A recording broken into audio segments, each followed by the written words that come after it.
రాబోయే 3 రోజుల పాటు తెలంగాణ రాష్ట్రంలో భారీ నుంచి అతి భారీ వర్షాలు కురిసే అవకాశం ఉందని హైదరాబాద్ వాతావరణ కేంద్రం తెలిపింది. బంగాళాఖాతంలో ఏర్పడిన అల్పపీడనం కారణంగా విస్తారంగా వర్షాలు కురుస్తాయని ఐఎండీ చెప్పింది. ప్రత్యేకంగా ఉత్తర తెలంగాణ జిల్లాలో ఉరుములు మెరుపులతో కూడిన అతి భారీ వర్షాలు కురిసే అవకాశం ఉన్నందున పలు జిల్లాలకు వాతావరణ శాఖ హెచ్చరికలు జారీ చేసింది.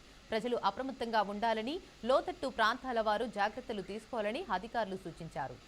ఇక బంగాళాఖాతంలో ఈశాన్య ప్రాంతంలో సోమవారం అల్పపీడనం ఏర్పడింది. రానున్న 24 గంటల్లో పశ్చిమ వాయువ్య దిశగా పయనించి వాయువ్య బంగాళాఖాతంలో కేంద్రీకృతం అవుతుందని వాతావరణ శాఖ తెలిపింది. ఇక ఈ నెల 25న తూర్పు మధ్య బంగాళాఖాతం దానికి అనుకుని ఉన్న ఉత్తర ప్రాంతంలోని మరో అల్పపీడనం ఏర్పడే అవకాశం ఉందని తెలిపింది. ఇది మరింత బలపడి 26 నాటికి వాయుగుండంగా మారే అవకాశం ఉందని, 27న దక్షిణ ఒడిశా, ఉత్తర ఆంధ్రప్రదేశ్ తీరాలను దాటే అవకాశం ఉందని అంచనా వేసింది.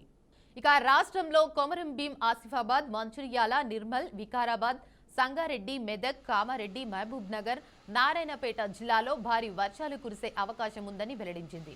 ఉరుములు, మెరుపులు, ఈదురు గాలులతో గంటకు 30 నుంచి 40 కిలోమీటర్ల వేగంతో వర్షాలు పడే అవకాశం ఉండటంతో ఉత్తర తెలంగాణ జిల్లాలకు వాతావరణ శాఖ ఎల్లో అలర్ట్ జారీ చేసింది.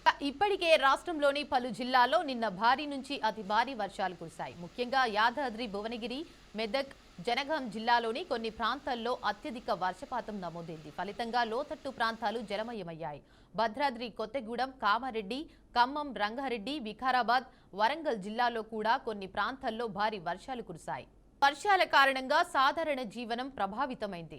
రహదారులపై నీరు నిలిచిపోవడంతో వాహనదారులు ఇబ్బందులు పడ్డారు. అత్యధికంగా యాదాద్రి, భువనగిరి జిల్లా ఆత్మకూరులో 16 సెంటీమీటర్ల, మెదక్ జిల్లా అల్లాద్గూరులో 12 సెంటీమీటర్లు, జనగాం జిల్లా దేవరుప్పల్లో 12 సెంటీమీటర్లు, యాదాద్రి భువనగిరి జిల్లా పాముకుంటలో 12 సెంటీమీటర్లు, హైదరాబాద్ షేక్పేట్లో 10 సెంటీమీటర్లు చొప్పున వర్షపాతం నమోదైనట్లు ఐఎండీ స్పష్టం చేసింది. ఇక బంగాళాఖాతంలో ఏర్పడిన అల్పపీడనం కారణంగా హైదరాబాద్లోని ఉప్పల్ ప్రాంతంలో నిన్న ఎడతెరిపి వర్షం కురుస్తోంది. వర్షం కారణంగా రహదారులపై నీరు నిలిచిపోవడంతో వాహనదారులు ఇబ్బందులు ఎదుర్కొన్నారు. కొన్ని చోట్ల స్వల్పంగా ట్రాఫిక్ జామ్ ఏర్పడింది. వర్షం ఇదే విధంగా కొనసాగితే రహదారులపై ఉన్న నీరు నగరం ఇళ్లల్లోకి చేరే అవకాశం ఉందని స్థానికులు తెలిపారు. నగరంలోని Gachibowli, Madhapur, Miyapur, Serilingampally, Nalgonda, Gandipet, Manikonda, Kondapur, Rajendranagar, Gudimalkapur, Langar Houz, Aramghar, Shivarampally, Mailardevpally, Bandlaguda, Jagir, Hitech City, IKEA, Ameerpet, Jubilee Hills, Banjara Hills, Panjagutta వంటి ప్రాంతాల్లో కూడా భారీ వర్షం కురిసింది. దీంతో వాహనదారులు తీవ్ర ఇబ్బందులు పడుతున్నారు. రాబోయే 3 రోజుల పాటు భారీ వర్షాలు కురుస్తాయని, లోతట్టు ప్రాంతాల ప్రజలు అప్రమత్తంగా ఉండాలని వాతావరణ శాఖ అధికారులు హెచ్చరించారు. ఇక ఇదే అంశానికి సంబంధించి మరింత సమాచారం మా ప్రతినిధి శివ అందిస్తారు. చెప్పండి శివ. రైట్ దేవిక, రాబోయే 3 రోజుల పాటు తెలంగాణ రాష్ట్రంలో భారీ నుంచి అతి భారీ వర్షాలు కురిసే అవకాశం ఉందని హైదరాబాద్ వాతావరణ శాఖ అయితే తెలిపింది. బంగాళాఖాతంలో ఏర్పడిన అల్పపీడన ప్రభావంగా విస్తారంగా వర్షాలు కురుస్తాయని మనకైతే స్పష్టం చేసింది. ప్రత్యేకంగా ఉత్తర తెలంగాణ జిల్లాలో ఉరుములు, మెరుపులతో కూడిన భారీ వర్షాలు కురిసే అవకాశం ఉందన్న లోతట్టు ప్రాంతాల ప్రజలు అప్రమత్తంగా ఉండాలని వారికి హెచ్చరికలు జారీ చేసింది. లోతట్టు ప్రాంతాల ప్రజలు తగిన జాగ్రత్తలు తీసుకోవాలని కూడా మనకు అధికారులు అయితే సూచించారు. 24 గంటలు అంటే రానున్న 24 గంటల్లో పశ్చిమ వాయువ్య దిశగా పయనించి వాయువ్య బంగాళాఖాతంలో కేంద్రీకృతం అవుతుందని మనకు వాతావరణ శాఖ అయితే తెలిపింది. ఈ నెల 25 నుంచి 27వ తారీఖు దాకా ఈ వాయుగుండం అల్పపీడనం అనేది వాయుగుండంగా మారి 27న దక్షిణ ఒడిశా, ఉత్తర ఆంధ్రప్రదేశ్ తీరాలను దాటే అవకాశం ఉన్నట్టు కూడా మనకు వాతావరణ శాఖ అయితే స్పష్టం చేసింది. ఇక నిన్న రాత్రి నుంచి కురుస్తున్న భారీ వర్షాల కారణంగా హైదరాబాద్ లోని చాలా చోట్ల, చాలా ప్రాంతాలలో కూడా ప్రజలు తీవ్ర ఇబ్బందులు ఎదుర్కొంటున్నట్టయితే మనకు తెలుస్తుంది. హైదరాబాద్ లోని ఉప్పల్లో భారీ వర్షం పడింది. దాంతో పాటు ఇంకా Miyapur, Madhapur, Serilingampally, Gandipet, Manikonda, Kondapur, Rajendranagar, Gudimalkapur, Langar Houz, Arang, Hitech City, IKEA, Ameerpet, Jubilee Hills, Banjara Hills ప్రాంతాలలో కూడా చాలా వర్షపాతం నమోదైందన్నట్టుగా మనకు సూచిస్తున్నారు అధికారులు.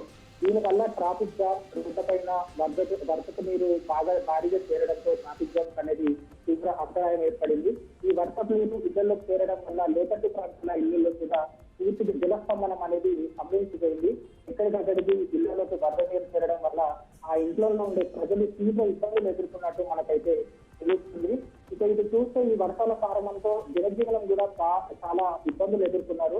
రహదారులపై నీరు నిలిచిపోవడం వల్ల చాలా ఇబ్బందులు ఎదుర్కొంటున్నారు ప్రజలు. రాష్ట్రంలోని పలు జిల్లాలకు ఇప్పటికే ఎల్లో అలర్ట్ అనేది జారీ చేసింది వాతావరణ శాఖ. ముఖ్యంగా చూసుకున్నట్టయితే యాదాద్రి, భువనగిరి, మెదక్, జనగామ జిల్లాలో కూడా భారీ వర్షపాతం నమోదైందన్నట్టుగా మనకు అధికారులు అయితే సూచించారు. భువనగిరి, కొత్తగూడెం, కామారెడ్డి, ఖమ్మం, రంగారెడ్డి జిల్లాలో కూడా భారీ నుంచి అతి భారీ వర్షాలు కురుస్తాయని మనకు వాతావరణ శాఖ అయితే తెలుపుతుంది. ఇక నిన్న చూసుకున్నట్టయితే మనకు బంగాళాఖాతంలో ఏర్పడిన అల్పపీడన ప్రభావంతో ఆత్మకూర్ అంటే యాదాద్రి, భువనగిరి జిల్లా ఆత్మకూరులో 16 సెంటీమీటర్లు, మెదక్ జిల్లాలో 12 సెంటీమీటర్లు, జనగామ జిల్లాలో 12 సెంటీమీటర్లు, భువనగిరిలో 12 సెంటీమీటర్లు, హైదరాబాద్ లో 10 సెంటీమీటర్ల చొప్పున వర్షపాతం నమోదైనట్టుగా మనకు వాతావరణ శాఖ అయితే తెలిపింది. ఈ వర్షాల ప్రభావంతో హైదరాబాద్ నగరం మొత్తంలో లోతట్టు ప్రాంతాల ప్రజలు, మూసీ నది పరివాహక ప్రాంతాల ప్రజలు అప్రమత్తంగా ఉండాలని మనకు హైడ్రా అధికారి రంగనాథ్ అయితే చెప్పారు. వరదల కారణంగా నాలాలు అంటే ఎక్కడైతే మనకు ప్రజలు ఉన్న ప్లేసుల్లో నాలాలలో చెత్త చెదారులు నిండిపోయి ఉన్న ప్రాంతాలలో కూడా అధికారులు వాటిని తక్షణమే తొలగించి నాలాలను క్లియర్ చేయడానికి, నీరు నిల్వ ఉండకుండా చేయడానికైతే అధికారులు అయితే ఇప్పుడు చర్యలు తీసుకుంటున్నారు. నార్మల్ గా చూసుకున్నట్టయితే వర్షాల ప్రభావంతో ఈ వర్షాల ప్రభావం ఎక్కువ ఉన్నందువల్ల ప్రజలు ఇబ్బంది పడకుండా ఎమర్జెన్సీ టీంలను కూడా ఏర్పాటు చేసినట్లయితే మనకు రంగనాథ్ హైడ్రా కమిషన్ అయితే తెలిపారు. మొత్తం ప్రస్తుతం నగరం హైదరాబాద్ నగరం అంతటా మాన్సూన్ ఎమర్జెన్సీ టీంలను 150 టీంలను ఏర్పాటు చేసినట్లయితే మనకు తెలిపారు. Right, thank you for the update Shiva.